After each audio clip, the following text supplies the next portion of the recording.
Hey friends, Jason here from Authentic and Agentic, the podcast on the IBJ Podcast Media Network. I wanted to spend a little bit of time today talking about how I consume the news and where I see things going with AI. I used to be a Google News guy, right? I got all my news from Google News. You're seeing the screen here. This is my briefing.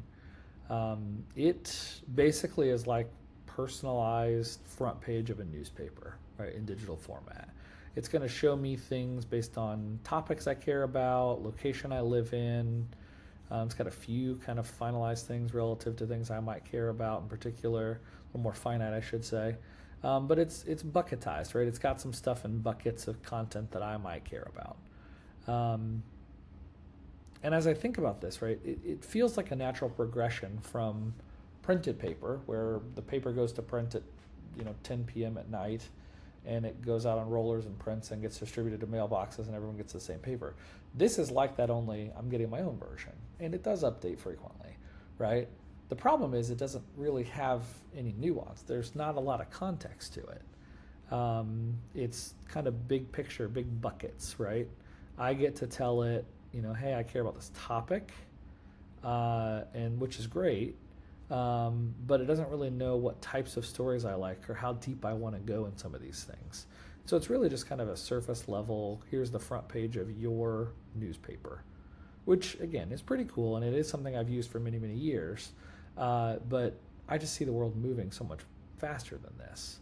And I'm actually a little bit surprised that Google hasn't leaned in harder. I'm surprised that they don't have a better product with Gemini and all the AI work that they're doing to make this product better and better and better. It's fine, but I think they're getting beat in other places, and I'm going to show you some tools I prefer. But before I do that, I want to think a little bit more about social media. So a lot of us get our news from social media. A lot of people we know get their news from social media. It's kind of like an algorithm roulette, though, right? You don't really know what you're going to get. A lot of it's spiking because it's trending, may not even be accurate, could be totally fake news, right? Sometimes you get good stories. Sometimes you get just absolute dumpster fires filling up your feed. It's tricky, right? And so when I think about Facebook, I think it's a lot of times echo chambers and a lot of political stuff, because that trends, and Facebook's whole goal is to keep you on Facebook. So I really have turned away from that product as a news source. I like to see, opinions from my friends and updates from my friends in their lives, but I just don't find that to be reasonable. LinkedIn, cool, great, but everyone's using AI on LinkedIn to a level that it's like not even fun to look at content anymore. It just feels like ChatGPT is dumping stuff into LinkedIn with someone's byline attached to it.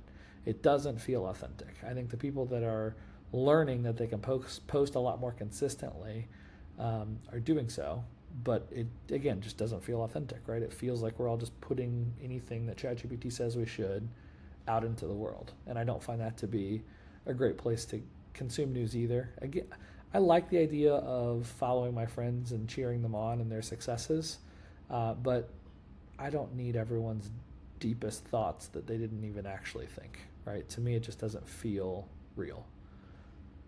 So I look at sites like Reddit. Reddit's cool, great community, but man, is it noisy and very inconsistent.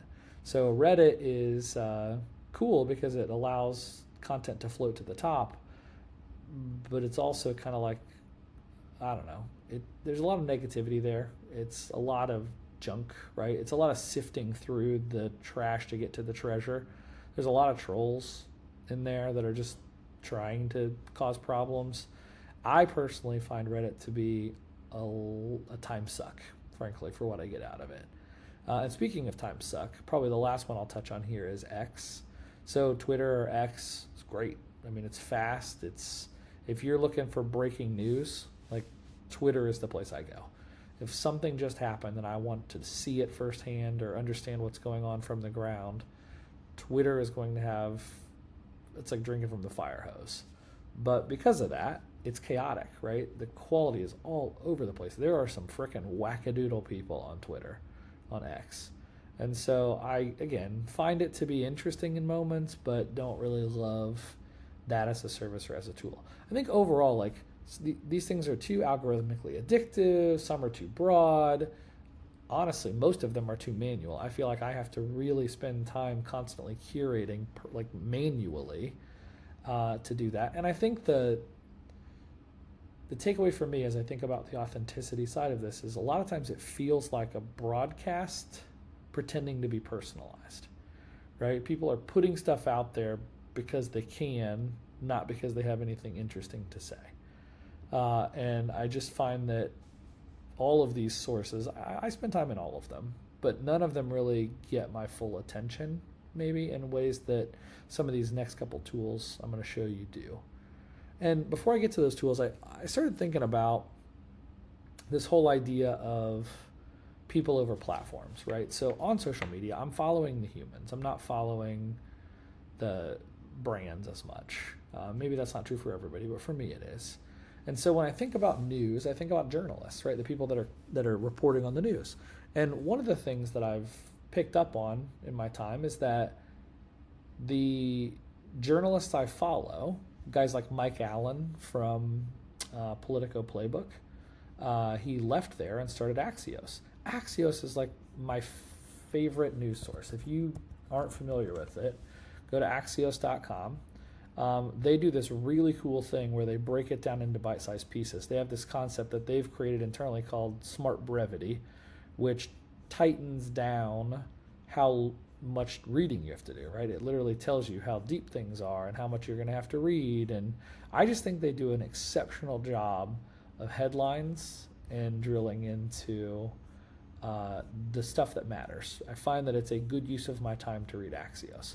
And what's really cool about Axios is they have a local version, and they launched in Indianapolis. And so you can actually subscribe to Axios Indianapolis, and they're going to have news here, right, talking about what's going on here. They have a few reporters in the Indianapolis bureau that are putting out great content under Mike Allen's perspective, right, under his way of reporting. And so I follow them because I really trust their voice. I like their analysis. I like their ethics. I think that these folks are very good at content. Similarly, the reason I chose to partner with the IBJ is because I think of all publications in Indiana, the IBJ is the best, period, full stop. They are very, very good at reporting. They have reporters in all kinds of different categories and industries. And I find that if I'm wanting to know about something happening in my hometown, my city, my region, the IBJ is where I turn. I have followed them for a very long time. I would have said the other journalist that I followed is Gary Dick, and I mean, when IBJ bought Inside Indiana Business, now they're one and the same. And so as I think about this, though, like the whole concept of following people instead of platforms, it's kind of analogous to creators on YouTube, right? So many people, my generation and younger, maybe some of you, follow creators on YouTube. They just have their people that they follow, right? I mean, it started probably with the Kardashians and folks like that. Now it's Mr. Beast, and my son watches some kid named Farhan play Fortnite. There's all sorts of folks that you follow, right? One of my great friends is a creator on YouTube. He reviews barbecue grills, The Barbecue Lab. People follow him because he is an expert in his topic, right? And so you follow those people.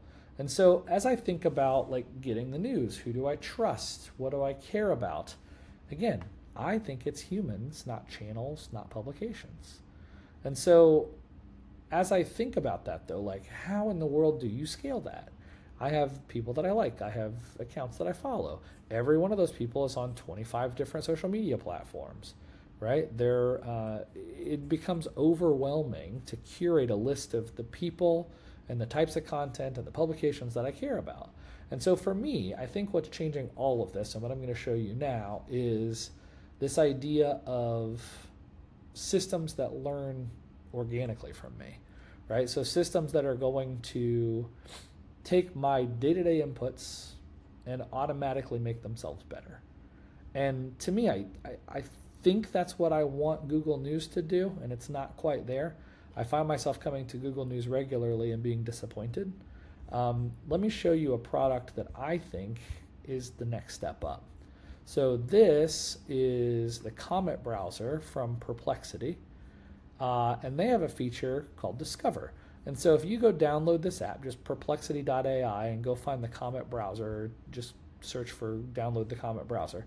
This is a web browser. It's like Chrome or a Safari, but in it, they have a Discover feature. And in this, it looks, acts, and feels a lot like Google News. The difference in my mind is that as I use this, it seemingly gets smarter and smarter and smarter. They have applied artificial intelligence on top of my clicks, on top of my reads, on top of where I'm spending my time, effort, and energy. And the data, the stories that get curated here are better and better and better. Sure, you can click some topics you like. Sure, you can heart a thing. What I do like is you can also dislike a thing.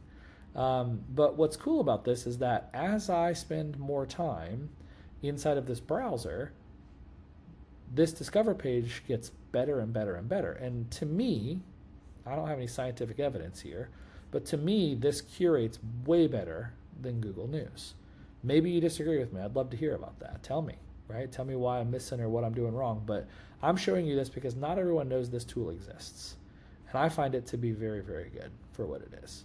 And so go check it out. It's the Perplexity.ai Discover feature. They call it Perplexity Discover. And again, as you click through it. Now what's cool about this is if you do use Chrome, you can import all of your click history and your bookmarks and such. So it'll start to automatically feed in some of your past clicks and such there. But man, what a cool tool, right? So I love this one. But here's something I find even better. And this one, I have the ChatGPT Atlas browser, which is my preferred daily browser. Oddly, it doesn't seemingly work on Atlas, at least not as I'm trying to demo this. And so I'm going to come back to Chrome and do it. But I'm going to go to the ChatGPT page, and I'm going to show you this feature called Pulse. So Pulse is ChatGPT's AI-generated kind of daily briefing, so to speak. So the way they've got this set up now is that it curates all of these really, really personalized news segments for me. It scans my conversations. It scans the patterns of things I've looked for, relevancy, recency. It's looking at the world's news, and it's merging all that stuff into one curated briefing. So this is my briefing from today, December 1st. So this would be Monday, December 1st. What's really cool about this is that you can actually have more than just a news headline, right? And so I told it, I want you to do an AI morning recap for me every morning where you go through and analyze all the top stories in AI from the night before and pull them together into one thing, right? And so it creates that. And it just gives me this really cool story, right, that has it broken out. And this is as if I had gone to ChatGPT and asked it to do a thing for me, right? So this is not just a list of links like we saw before. This is something where it's doing the chatbot stuff, right? It's adding context to it. It's like having a personal researcher that's going out and digging into all these things and coming back to me with the stuff I care about. It's going to pull in articles and links on different topics. So you'll notice, as you might expect from a guy that runs an AI podcast, that much of my comment and commentary is on AI-related things. This one's kind of cool. So I had asked in a previous chat with ChatGPT, I just asked it, hey, can you help me come up with some potential guests for this show?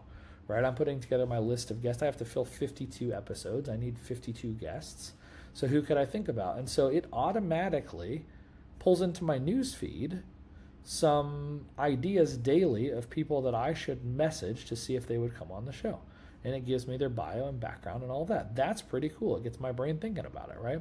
What's also cool is that as I'm learning how to podcast, right, as I do searches inside of ChatGPT, it's giving me tips and tricks, right? Here are ways to be better at this. Now, I'm not using a teleprompter right now, mainly because I don't know how to, which is why I need to read this and try to understand it. But it's really cool, right? It's really, really neat. And this was funny because as I was shooting my intro for this week's podcast, my daggone Mac died and I had to do it all over again. Turns out you had to turn up the setting. 10 minutes was the default and my screen shut off. But I just love this. I love this tool. What's interesting is if you look here, it only gives me 2, 4, 6, 8, 10. I don't know if that's normal or set in stone. But 10 stories, 10 topics, 10 buckets, right? It's not 40, it's not 5,000, it's just the stuff that matters.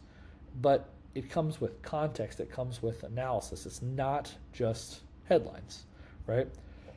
So I love this. This is my number one source for news. I read this every day.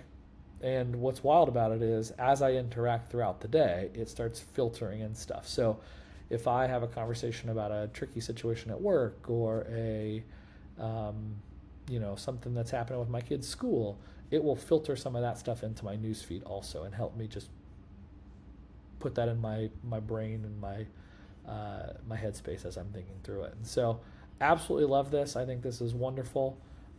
If you need more daily news than just this, check out Perplexity, the Discover feature in Perplexity. I think that too is just a step in the right direction. And so for me, I open ChatGPT Pulse in the morning. I get my curated brief. I use it to prep for the day. I use it to keep myself entertained and to understand what's going on. I still get alerts or jump into X when I feel like something is trending or I need to know about something breaking news. But you gotta be careful there, right? It's a slippery slope. I do not get sucked into the Twittersphere. I stay very focused. I will check Axios. I do love the 8 at 8 that Mason sends out from the IBJ, and we'll check headlines there. I tend to read a couple articles a day there, and then outside of that, I'll go to the comment browser and click around. And so I share all this because I think that this is the agentic part of all this. This is where the world is going. I think the news we consume will become as personal as your Spotify playlist, right? When you're listening to music and you tell it what artist you like and what kind of music you like and how long you listen to songs, and it's starting to do that, right? I think AI is going to replace scrolling. I don't think it's going to suppress content per se, but I think it's going to curate it. I don't know what this does to journalists. I don't know what this does to where we're at, but I think right now where TikTok has gotten us kind of into this algorithmic addiction, this doom scrolling concept, right? I think that for me, I want more insight. I want more personalization. I want it to matter to me. I don't want to read what everyone else is reading. I want smart digests, and I want almost like an editorial desk, an editor-in-chief of me, right? I don't want just a homepage with a bunch of links I can click. I want something to actually pull it all together. And so I love this. I think that ChatGPT Pulse is the first step towards the future. I'm hopeful that Google News steps up their game and gets smarter and leveraging some of their AI tools for this. I love the direction that Perplexity's Discover is headed. I'd love to hear your feedback. I think that there's a lot of moving parts here. And so it'll be really, really cool to see where all this goes. But every week, I'm going to continue to talk about AI tools, to share some things I'm doing, to build some stuff, to show you how I use tools. So make sure to like and subscribe this channel, this YouTube channel, and listen to our podcast wherever you get your podcasts. It is the Authentic and Agentic Podcast. I'm the host, Jason Manship. This is my YouTube channel, and I'm going to be posting more content like this every week. So please come back, please check it out, and I look forward to chatting with you.